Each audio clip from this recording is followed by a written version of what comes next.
Temos mais um traidor em One Piece. Aparentemente, Eiichiro Oda gostou muito da ideia que ele utilizou em Wano, usando Kanjuro como infiltrado do Orochi, e agora temos alguém dentro do Lab Phase, impedindo que os Mugiwaras saiam de Egghead. Quem será essa figura e o que ele vai fazer até o final desse arco? Além disso, Gorosei e Kizaru já estão chegando. Tivemos também a apresentação de uma nova força pacifista no mangá, e vamos discutir aqui qual o nível de força deles. E também mais um pouco do passado de Bartolomeu Kuma. Além disso, as notícias de Morgans e o que elas podem repercutir no atual cenário do mundo de One Piece, e vamos discutir tudo isso e muito mais na análise de hoje. Mas galera, antes de mais nada, vocês estão no canal Supernovas, o canal favorito do Eiichiro Oda. Meu nome é Samuel, e hoje eu tô aqui com meu parceiro Isaac. Fala galera! E mais uma vez é uma honra estar aqui com vocês em mais uma análise de capítulo. Já pedimos desculpas de antemão por essa análise estar saindo no sábado e não na sexta-feira como de costume, mas é por um bom motivo. Vocês não perdem por esperar o que está por vir nessa próxima semana. Obrigado a todos que já deixaram like nesse vídeo, isso ajuda demais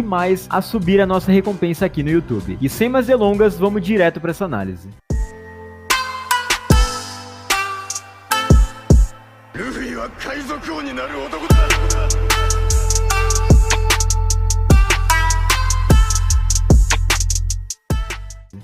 E seguimos vendo a história de capas mais inútil de One Piece até agora, que mostra várias cenas em tempos diferentes de Caesar, Queen e Judge brigando entre si. Cara, a gente já entendeu que eles fazem parte do Madis e não precisa ficar nos explicando toda hora, Oda. Isso já tá um pouco repetitivo demais e nós esperamos que essa capa tenha alguma função na história canônica de One Piece. Nem que seja pra nos revelar um personagem, ou nem que seja pra nos revelar um backstage do próprio Vegapunk, que nós precisamos saber pro próximo arco, ou algo do tipo, mas até agora tá bem maçante ver esses três o tempo todo. E cara, que cabelozinho mais feio do Caesar. Ok, dito isso, vamos direto pro capítulo. E o capítulo começa com os agentes da CP0 que ficaram na Fabra Phase, e eles estão sendo atacados por várias unidades do novo modelo de pacifistas chamado Mark III. E esses novos pacifistas são aparentemente bem diferentes dos de Marineford. Eles possuem óculos escuros e uniformes diferentes. E eles também podem usar uma nova técnica chamada Bubble Shield, uma espécie de escudo viscoso criado por Vegapunk. Ele adora incluir esses poderes nesses pacifistas. E aqui temos mais uma força do governo apresentado na obra. E é incrível como a marinha sempre tem um as na manga para utilizar. Inclusive, a gente já teorizava aqui no canal, Samuel inclusive no capítulo passado, que só os Serafins não seriam uma força suficiente para bater de frente com os grandes piratas que tem atualmente na obra. Até porque, aparentemente, esses Serafins não possuem o mesmo nível de força que os Shichibukais possuem. E se eles foram feitos para os substituir, eles deveriam estar equiparados, o que não é a realidade no momento. Daí surge essa força secundária, o Mark III, que por sua vez tem mais unidades que os Serafins. Aqui foram dito que tem 50 unidades, que com certeza tem um custo menor que os Serafins, por isso eles têm mais unidades, demandam menos custos e energia de Vegapunk. Então ter essa segunda linha de ataque é uma ótima ideia. E os agentes da CP0 dizem que esses novos pacifistas são muito superiores aos que a gente já viu em Marineford, o que é óbvio. Eles são uma enorme evolução, o que não deixa de ser engraçado por um lado. Vegapunk trabalha para o governo por causa dos recursos que eles oferecem para ele trabalhar. Por isso Vegapunk consegue se aventurar nessas pesquisas. Então imaginem só se ele trabalhasse para o Dragon, por exemplo. Vegapunk viveria como um nômade, como Dragon, e não conseguiria desenvolver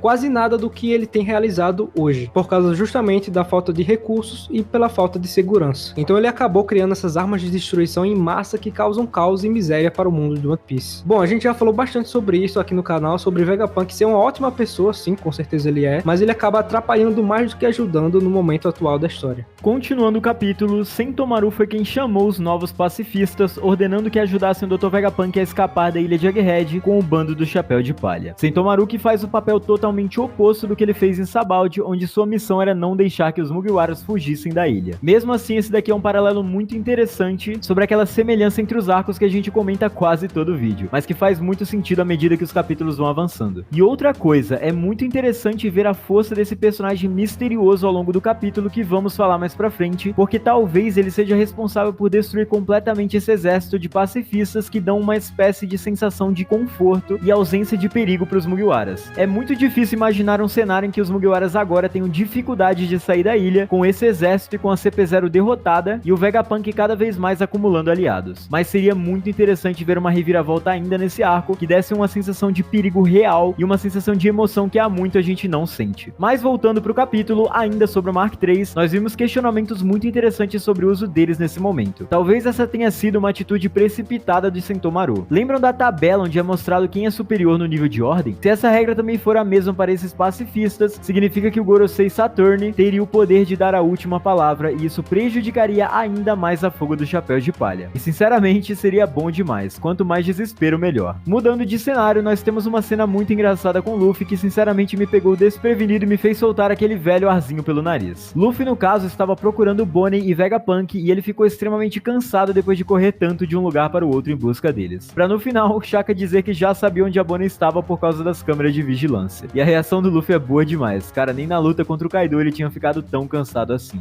Stussy chega onde os outros clones de Vegapunk estão e o bando do Chapéu de Palha, acompanhado por Lucy e Kako que estão desacordados e próximos a Zoro e Brook. E cara, de verdade, em um mangá pra crianças eu não sei como Oda tem a coragem de fazer isso. Ele simplesmente coloca um personagem vestido de maneira tão indecente nessa página.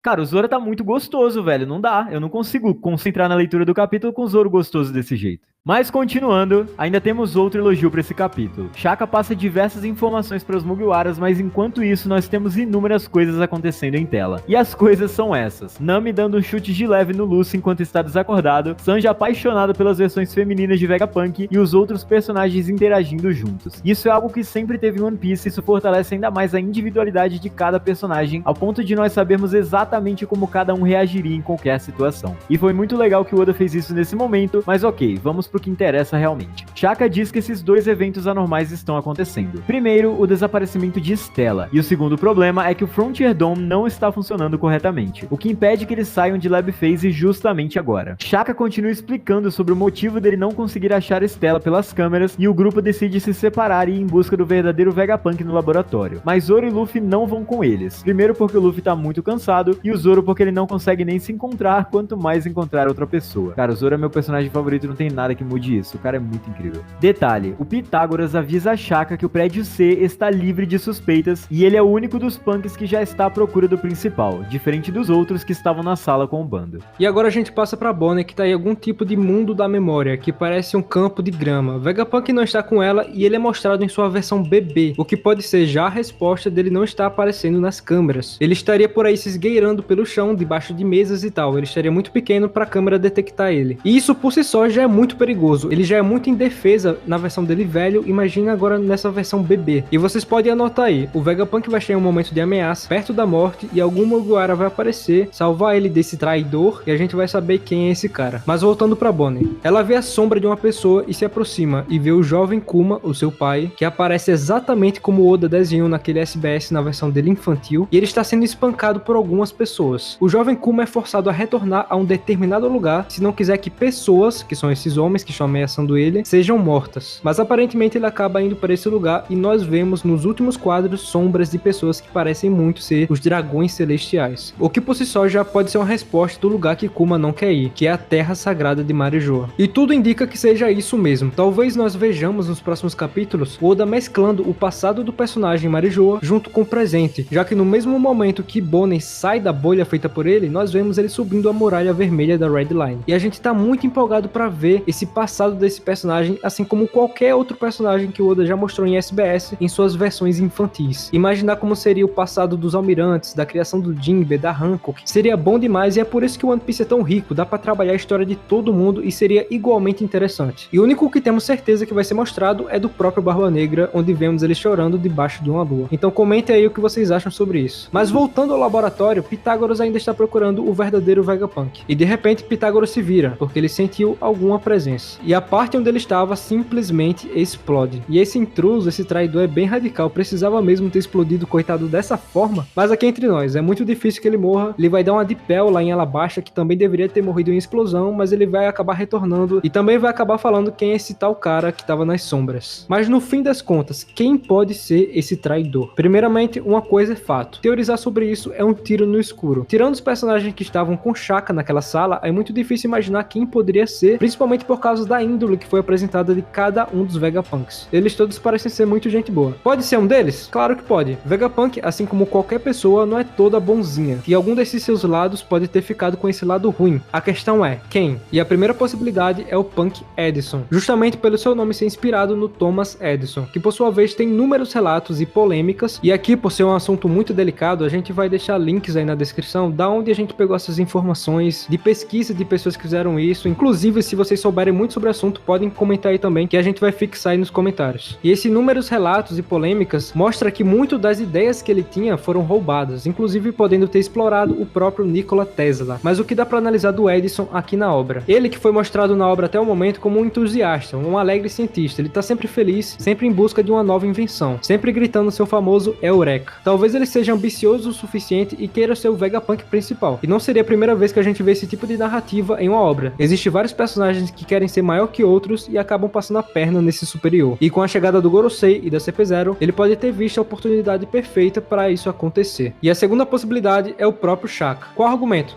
Não tem, ele só é muito bonzinho para falar a verdade. Ele pode muito bem ter pedido para os Mugiwaras se espalhassem e procurassem pela Estela justamente para ele ter mais tempo para montar sua estratégia. Mas outro ponto que eu vi muita gente comentando é o próprio Caribou, que sim, ele tava com os Mugiwaras quando eles chegaram em Egghead e eu esqueci completamente. Quem que é esse personagem mesmo, Isaac? Ah, cara, sinceramente. Mas uma coisa que pode acabar matando essa teoria é que o Caribou não teria capacidade de fazer nada disso. Então a maior possibilidade talvez seja os Vegapunks. E cara, uma coisa que pra mim quebra um pouco disso é que o próprio Vegapunk já disse que as consciências dos Vegapunks são compartilhadas. Então eu acho muito difícil que teria a possibilidade de um próprio Vegapunk trair essa consciência compartilhada e conseguir esconder suas intenções por tanto tempo. No momento que ele pensasse em trair o Vegapunk, essa ideia iria ser compartilhada pelos próprios antes mesmo que ele pudesse fazer o seu movimento de traição. É claro que a possibilidade mais provável é que seja realmente alguém de fora, e dito isso, eu não faço a menor ideia de quem tem esse poder para atrasar ou tentar impedir a saída dos Mugiwaras dessa ilha. Mas nós estamos muito curiosos para saber quem é esse personagem, e se for seguir o mesmo esquema de Wano, ele só será mostrado no final do arco. Que tristeza. E dessa vez vamos para mais uma teoria sobre a Guerra Final, pois o ADM da página Choquei no Instagram, o Morgans, abriu mais uma brecha para isso nesse capítulo. Na página seguinte, vamos para um lugar fora da ilha de Egghead. Vemos a sede do Jornal Econômico Mundial voando pelos céus, e Morgans, que tem as melhores fontes de todas, já sabe de praticamente tudo que está rolando em Egghead e compara o que está acontecendo agora com o evento de Ohara. Uma bela dedução vinda dele. Ele notou que o governo está em busca de omitir algumas informações, isso devido à importância que o Vegapunk e os geólogos de Ohara tinham. Mas por que o Morgan se importaria com isso? É óbvio que ele não se importa. Ele termina dizendo que o Luffy, o novo Yonkou, sequestrou o Vegapunk, cercou Egghead e declarou guerra total contra a marinha. Cara, esse Morgans é maluco, mas ele sabe fazer uma boa manchete. Tudo bem que o Luffy em algum momento irá declarar guerra contra o governo, mas não é pra agora, né? Bom, a fake news já está lançada. Lá dentro está a princesa Vivi junto com o Morgans e o Apu, em uma situação completamente diferente do que era esperado. Toda essa vibe teimosa dela, bem vestida e segura ao lado de um jornalista, nem parece que ela passou por maus momentos em Mary Joyce e seu pai foi morto. Claro que precisamos esperar um pouco mais para saber como ela reagiu a tudo isso e como foi que ela conseguiu escapar de Mary Joyce e chegar aqui, porque o Oda nos mostrou apenas um quadro. E falando do Oda, lembram daquela cena onde Garan pede para que Vivi tome cuidado, pois um pássaro gigante pode aparecer e levá-la para longe? Então, isso aconteceu e esse pássaro pode ser o Morgans. Para esse foreshadowing ser completo, só falta saber quem será o atirador que vai ameaçar a vida dela e quando que esse meteoro vai cair na cabeça dela. Isso pode já ter acontecido, mas de uma forma interpretativa pode estar por vir, e é o Oda tentando nos avisar o que pode acontecer com a Vivi. O capítulo finaliza com a princesa dizendo ser um absurdo essa matéria do jornal, totalmente tendenciosa, e o Morgan simplesmente responde: aquele que abala o mundo sou eu. Não importa se é mentira ou se é verdade, jornais são entretenimento. Aquela crítica social bacana do Oda para encerrar o capítulo com chave de ouro. Nós todos sabemos como jornais e páginas de fofocas agem assim no nosso mundo, tanto em revistas quanto em redes sociais, e também em jornais que pregam imparcialidade e notícias verdadeiras. Muito bom que o próprio Oda abordou esse assunto de forma lúdica nesse capítulo, até porque nós temos crianças que leem esse mangá, e é interessante que elas já tenham essa visão do mundo. E cara, quer queira ou quer não, o Morgans é um personagem muito carismático. E que capítulo bom o Oda nos trouxe em mais uma semana. Vamos esperar o que está por vir, e assim que nos for revelado quem é esse infiltrado, vocês vão saber aqui no canal Supernovas. Galera, essa foi a nossa análise sobre esse capítulo 1074. Comentem aí o que vocês acharam sobre esse capítulo e o que vocês esperam do próximo. Deixem nos comentários também o que vocês esperam a respeito do passado do Kuma e o seu presente. E é claro, comentem o que vocês acharam desse visual incrível de Roronoa Azul.